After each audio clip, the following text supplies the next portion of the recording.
This week's episode of EWA Radio is sponsored by the Collaborative for Student Success. EWA retains all editorial control over our content.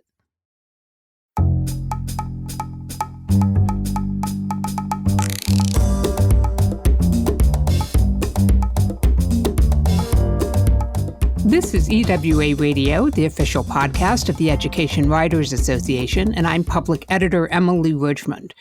For decades, millions of children have been taught to read using a popular method that now seems to be out of step with the scientific research about how our brains really learn.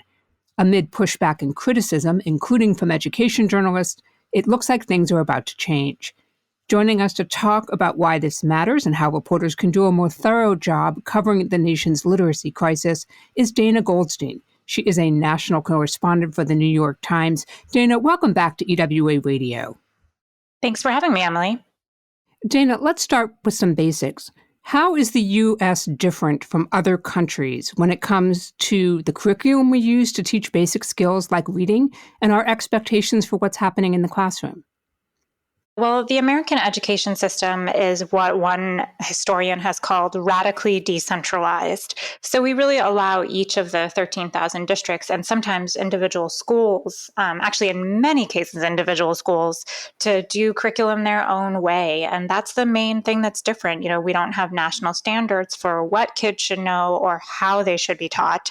So in this environment of, extreme local control, there's a big space for practices to come to the fore and become really popular because publishers promote them, those that publish books and curriculum materials, or because the person who's promoting a certain way of thinking, say, has a perch at a prominent university. So is this a little bit like when the FDA puts out a food pyramid and tells us how many grains we should eat or how many fruits and vegetables? But what you're saying is ultimately it's up to these individual districts to decide what kids are, for lack of a better word, being fed when it comes to reading. Yeah, it is up to districts. And it is true that the thinking on how to teach reading has changed over time. And certainly for 200 years, people have been arguing in this country about how to teach reading, how much to focus on phonics or letter sounds versus how much to focus on whole words or whole language approaches. And I'm sure in this conversation, we're going to get into that and what those terms mean. But what is different over the past few decades and even the past few years is the cognitive research evidence for what works for kids has been getting stronger and stronger. And there's new ways of looking at how the brain learns to read, especially through functional magnetic resonance imaging, combined with studies of classrooms and what has worked for children. There are a lot of myths to be shattered here, but perhaps one of the most important ones is how we think about our innate abilities or hardwiring for this kind of learning. Can you explain what has to happen in our brains for us to become readers? Yes, and that's really important. Human beings are natural talkers. We have evolved to speak, and by being around adults and older children who talk, our babies, unless they are really developmentally different or disabled, they will speak. And that is not the case for reading. Reading is not natural. It is relatively new in the evolution of the human brain. And so most children do need to be explicitly taught to read. Some children do seem to learn how to read automatically from being read to and being surrounded by books. Often those kids come from more, socioeconomically privileged homes. But even for those children, when they learn to read, what is happening is actually not magical or just from being exposed. It's just that they're making that connection themselves between the letters on the page and the sounds of spoken language. They have figured that out. But for the majority of children, they will need that to be made explicit for them. And that is core to early reading instruction. Dana, at the heart of this story and at the heart of this debate, really, is an educator named Lucy Calkins. Tell us a little bit about her. Yeah, she's a very fascinating individual with whom I got to spend a few hours time talking for this article. Conversation was a bit tense at times, as we'll get into, but also very interesting. She is probably the preeminent leader in the education field in reading and writing over the past 30 to 40 years. She has a popular reading curriculum that about a quarter of elementary schools use. It is called the Units of Study in Reading. There are also the Units of Study in Phonics and the Units of Study in Writing. So these are 3 different products that are for sale, created by Lucy Calkins and her team. She is a professor at Columbia, and she has really been the leader of the balanced literacy movement, which is a way of thinking about teaching kids to read that really is based more on the idea of exposing them to children's literature and really letting the child drive the learning, the idea that letting kids gravitate toward the books that they want to read, sort of regardless of the subject matter, regardless of the difficulty of those books, would be the best way to teach them to read. And that sounding it out might be something the teacher would do occasionally or spend a few minutes a day working on sounding out a word that might be in that day's storybook that the teacher's reading aloud, but it's not approached in a systematic, sequenced way. And this is what balanced literacy instruction looks like. If I'm in a classroom that's, let's say, phonics heavy, does that mean the teacher is saying, here's the letter C, it sounds like K, and you've put that with an ah, and then you can eventually make the word cat? And then does that mean balanced literacy is there are a lot of books around that feature cats, have pictures of cats, and you hope the kids who are interested in cats will pick up those books and somehow this will be absorbed into their learning experience? Yeah, I mean, I think in the balanced literacy instruction, they may certainly sound out cat occasionally, but the real difference in my visits to the balanced literacy versus the more phonics-driven classrooms is that in the phonics-driven classrooms, they are doing the phonics in a sequenced way. In other words, starting in kindergarten, they start with the alphabet, then they go to vowel sounds, they go to short vowels, long vowels, they go to consonants, they talk about 2-letter combinations, what happens when 2 vowels are together, what happens when 2 consonants are together. It's quite technical. You learn all the different ways that OU can sound. You learn that TH sounds like sometimes a breathier sound, and sometimes it sounds like th. You learn to put your hand under your chin, and that when you say that the sound, your chin vibrates to say the. But when you say thick, it doesn't vibrate. And both of those sounds are associated with TH. So that is an example of what a structured phonics lesson is trying to get across to kids. Research shows that in kindergarten and first grade, it's ideal to spend about 20 or 30 minutes per day with students on these structured phonics concepts. Some of that can be done while reading books. It's not all just drilled, but you will hear in these classrooms that are using structured phonics curricula, you will hear a lot of chanting, a lot of singing, a lot of clapping along with the syllables of the words, and frankly, quite a bit of memorization of these different letter sounds and letter combinations. You described in your story that some of this fight is about the shift in part on the scientific studies that support phonics-based approach for teaching reading. They've been peer-reviewed, they've been replicated. If that's the case and the evidence is so strong, why has this battle gone on for so long? I think one of the things that's really hard is that Lucy Calkins and other leaders in the balanced literacy movement, they argue that they have always known that phonics should be part of the equation. And indeed, in my review of decades of Professor Calkins's writing, I did see that in sample schedules, she would tell teachers to put aside 10 or 20 minutes for something that she called word study. And this was some sounding out. Like if you were reading The Hungry Caterpillar, you might put the word hungry up on the whiteboard and talk about the different sounds in that word hungry. Again, though, it's a bit haphazard compared to structured phonics. The words were selected in the balanced literacy classroom often because their meaning was interesting or the meaning of the word was relevant to the book that was being read, as opposed to sort of sequencing the phonics in a way that makes sense to build the child's comprehension and ability to decode English by going for those most common sounds in a specific order that research shows has worked to help 5, 6, 7-year-olds read.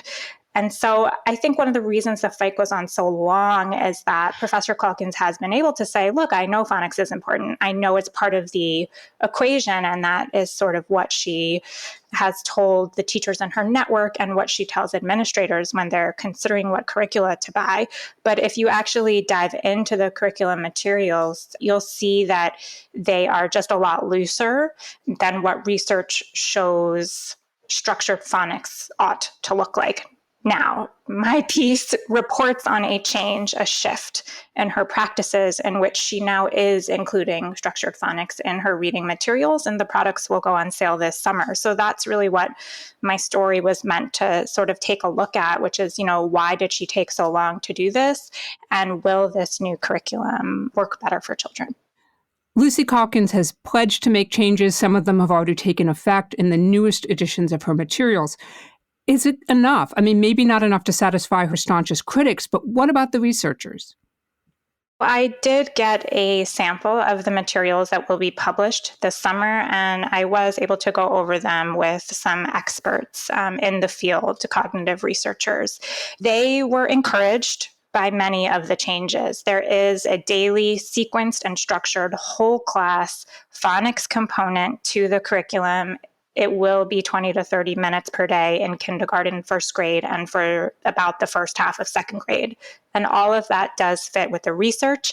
I did visit a school in Brooklyn that is using Professor Calkins's phonics approach.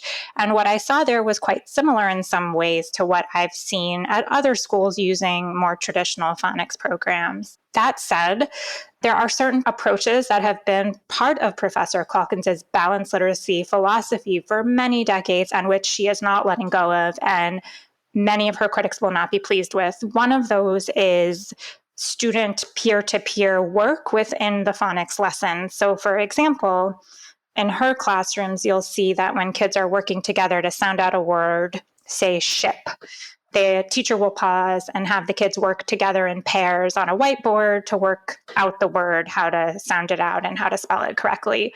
A lot of people in the phonics first community would say that that's a waste of time. There's not that much that a 5 or 6-year-old can teach another 5-year and 6-year-old. And it would, because these are just foundational skills that we just kind of need to get out of the way so we can move on to deeper learning. We should just have that be teacher-directed instruction. So that's one practice that remains important to her. Peer cooperation. She thinks it's more fun and more engaging, but others see that as a time waster. Another practice that her curriculum will continue to endorse will be silent reading for children as young as kindergarten.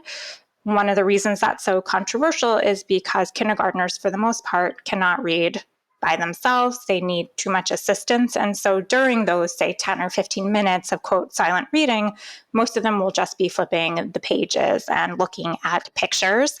And again, it's hard to teach these things to kids. And so is that the best way to spend 10 or 15 minutes? I think this is really something people are going to disagree about. Professor Calkins believes that by holding the book and choosing the book and sitting with the book, the child, even if they cannot read yet, is developing a self-identity as a reader and learning to just really love that. But some people really disagree. I heard from one mother while I was reporting the piece who said, my son struggles with reading, and during that silent 15 minutes, he just was feeling terrible about himself, that he was handed this book and he really couldn't decode the words, and he's looking to his left and looking to his right, and it appears to him that other kids are able to do this thing, and he's left alone. And again, these are small children, and critics are saying the teacher needs to just be more hands-on. You talked with Professor Calkins, and I thought she came across in your story as candid and acknowledging some of the shortcomings in her prior materials and her willingness to open up the door to those revisions. She also mentioned that she'd been influenced not just by the science and research that we've been talking about, but also by some prior reporting done by journalists like Emily Hanford of APM Reports, who put together some groundbreaking documentaries on this topic. And, I wanted to mention one of the things I really remember from Emily's reporting is there was a very clear disconnect between the scientific research about how our brains take in written information and those schools of education that are training teachers And those are often on the same university campuses. They're within walking distance of each other, and they just weren't talking to each other. What can you tell us about that? What does that say about where America stands and how we expect teachers to be taught? Education Week has done some excellent work surveying ed schools, and balanced literacy, the way of thinking that Professor Calkins epitomizes, is the dominant approach in education schools and the one that most teachers report being exposed to. It is also true that when quizzed, professors of education do say that phonics is important. But again, and I think this is something that Professor Calkins says often, and as part of what her response to my piece has been, is to say, this is not fair to me because I've always known phonics is important. The allegation against Professor Calkins is not that she did zero phonics. It's that the phonics that she put out there for her partner schools to embrace was haphazard and not a strong version of what phonics needs to be for young children. We're talking with Dana Goldstein of the New York Times about how the nation's students are taught to read and what could be changing. If you're looking for other education podcasts, join the Collaborative for Student Success this summer on the Root K-12 podcast, where they will travel the country showcasing the ways federal recovery funds are reshaping our schools. Hosted by Jim Cowan, the Collaborative's executive director, guests will include education commissioners, district superintendents, and other folks who can help figure out where and how the funds are flowing. Jim will hear from parents about their concerns, share some insights and information that could help improve education where you live, and hopefully have some fun along the way.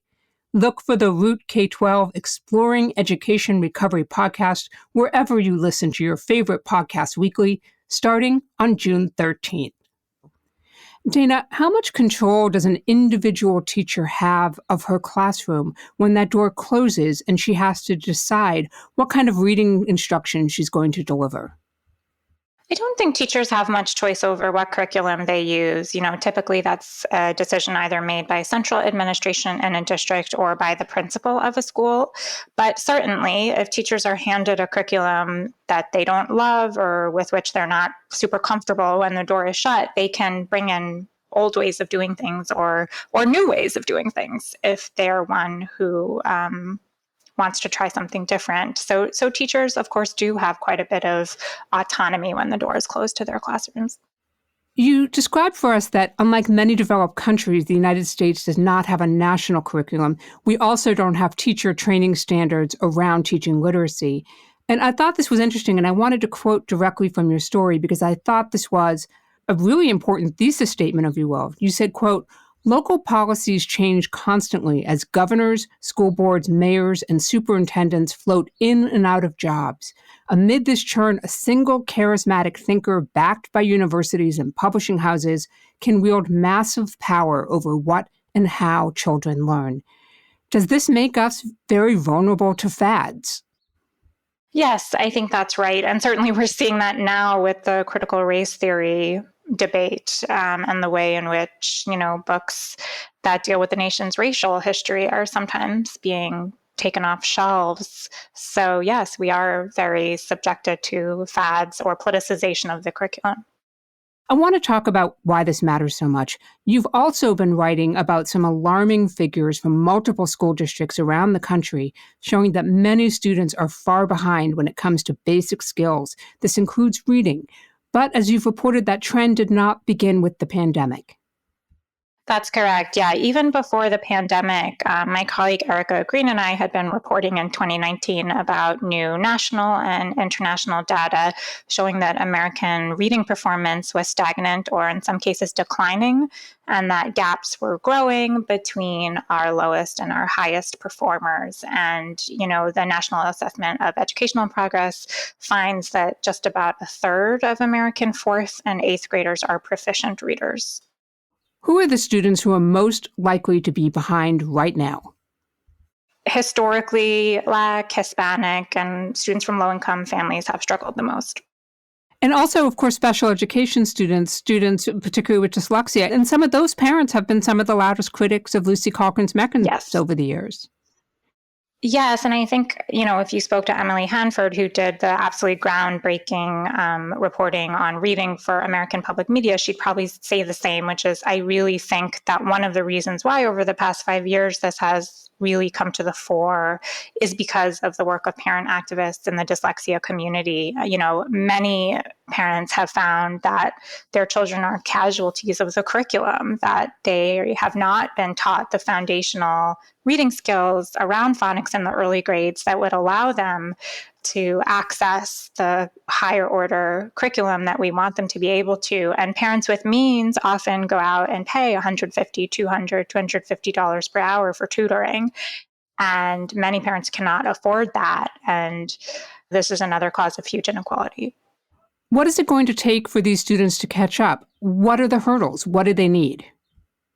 I think curriculum is one factor that's important, making sure that teachers are well trained and using a strong curriculum. My piece is clear on this, and it's really important to state when we discuss this that phonics alone is not enough. It's a foundational skill that needs to be a focus in kindergarten, first grade, into second grade, but it shouldn't be something that is drilled ad nauseum at the expense of making sure kids are accessing rich, challenging literature that is tied to meaningful subjects in science and social studies and current events, getting kids into great fiction. And yes, making sure they write. Lucy Calkins, you have to give her credit for being a revolutionary leader and bringing more time for writing into the elementary school curriculum. That's how she got her start in the 1970s. And I think she makes an important point that we can't let go of writing as well. Writing, when done properly, and Professor Calkins would say this as well, can help with foundational phonics skills, but it is not enough. It is not enough. So all of this is important, and these are all responsibilities that schools have.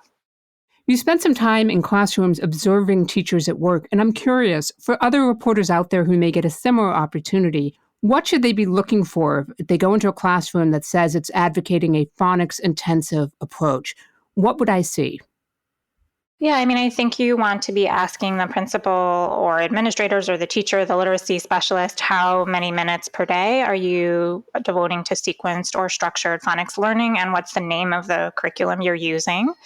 Again, 20 to 30 minutes in kindergarten, first grade is recommended. It doesn't all have to be just drilling on the letters and the sounds. Some of it can be folded into more naturalistic reading and writing activities. So those would be things to look for.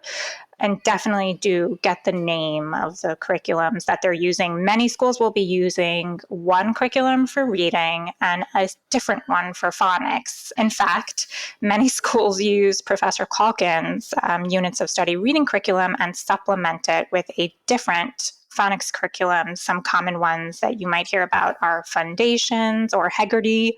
So get those names so that afterward you can, approach experts and see what they think of these materials and if they have a good track record for students. On the flip side of that, Dana, if I'm a reporter, what are some red flags I should be watching out for that might suggest I'm in a classroom that's taking a less effective approach to reading instruction? And one of the big ones that I talk about in my piece and that Emily Hanford has also done great work on is called 3Qing. And this is a method of trying to help kids deal with difficult or hard words to read that has been unfortunately discredited. The 3Qs are also sometimes called MSV, which is an acronym that stands for meaning, structure, and visual clues. So in a 3Qing exercise, if a child is having trouble reading the word car, C-A-R, the teacher might even cover up the word on which the child is stuck and prompt them to think about the meaning or the structure of what's being read of the story. So the meaning of the story could be revealed through a picture of a car, or you could be thinking about the plot of the story. Maybe the plot is about a little boy helping his dad wash the car. So that those would be clues that the word you're having a hard time with is car.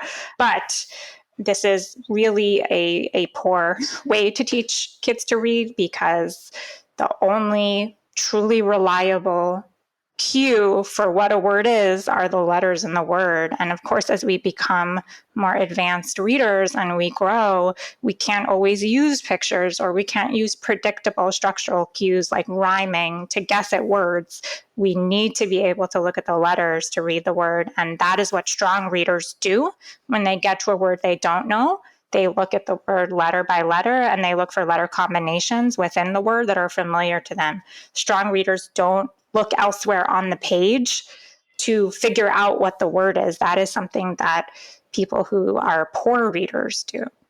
You're a national correspondent for the New York Times. You can pick and choose to some degree what you want to write about from a lot of different topics. Why are you interested right now in writing about curriculum? Well, I think it's always an interesting time to write about curriculum. I love doing that type of work, and I've tried to make time for it for many years. It's just so interesting to me what kids are learning about the nation's history, or about climate change, or how to read or how to write. So I personally just find those stories to be eye-opening. And I think because teachers have so much autonomy when the classroom door closes, sort of opening the window up into the ideologies and ideas that shape how teachers do their work and what schools are providing can be really revelatory for the public, and especially for parents who often are confused about why kids are being taught the way they are. But right now, there's obviously a lot of politicization going on with the curriculum, whether it's Florida looking to ban social emotional learning or critical race theory, and other conservative states are doing that. I've covered some of that as well, but I think this debate about reading is one that's going to have longevity through this burst of activism on social emotional learning and CRT. Dana, are there a couple of story ideas for local reporters who want to delve into how reading is being taught in their own districts? Yes, as we were discussing a few minutes ago, trying to ask principals and teachers what curriculum you use is really important. Something that I would like to report more on, and I think is crucial to research-backed approaches to teaching reading, is the integration of ideas from science and social studies into the reading curriculum. So that's something you may want to look at locally. I was thinking a little bit about who some of the interesting sources are who I've spoken to. I have found that the private phonics tutors who work with kids who've been failed by their schools and now parents are paying out of pocket to get them help are a great source. Many of the private tutors are currently working for public schools or used to, so they can give you a good picture of what the problems and issues were, and they can tell you what they're doing differently as a private tutor than what is being done in the classroom, because if they're not in the classroom themselves, they have a lot of colleagues who are. So I have found those to be really great sources across the country. Dana, I'm going to put you on the spot. Early in the pandemic, I made a point of closing out these podcasts by asking folks to share something positive that was happening in their lives right now, so we could end on a high note, if you will. This feels like one of those weeks where we could really use something positive. Is there something good going on you can tell me about? Well, we've covered, I think, what many are seeing as a really positive story in New York City, the country's largest district, which is that our new mayor, Eric Adams, and his school chancellor, David Banks, are really prioritizing bringing the science of reading, more research-backed reading strategies into schools in the largest district in the country. So I do think this really has the potential here in New York to help those kids who are at risk for dyslexia or who have already been diagnosed with dyslexia. Dana Goldstein is a national correspondent for the New York Times. She's also the author of the New York Times bestseller, The Teacher Wars, A History of America's Most Embattled Profession. Dana, I'm going to give you one free tip. If you want to go out right now and copyright Casualties of the Curriculum, I think that's your next book. I didn't invent that, but I'm taking it from some great activists who use that phrase.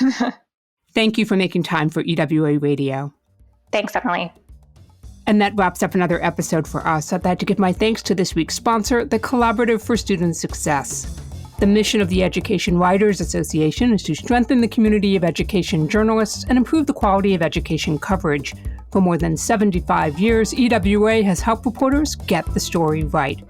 Have a great week, take good care of yourselves, and thank you for listening.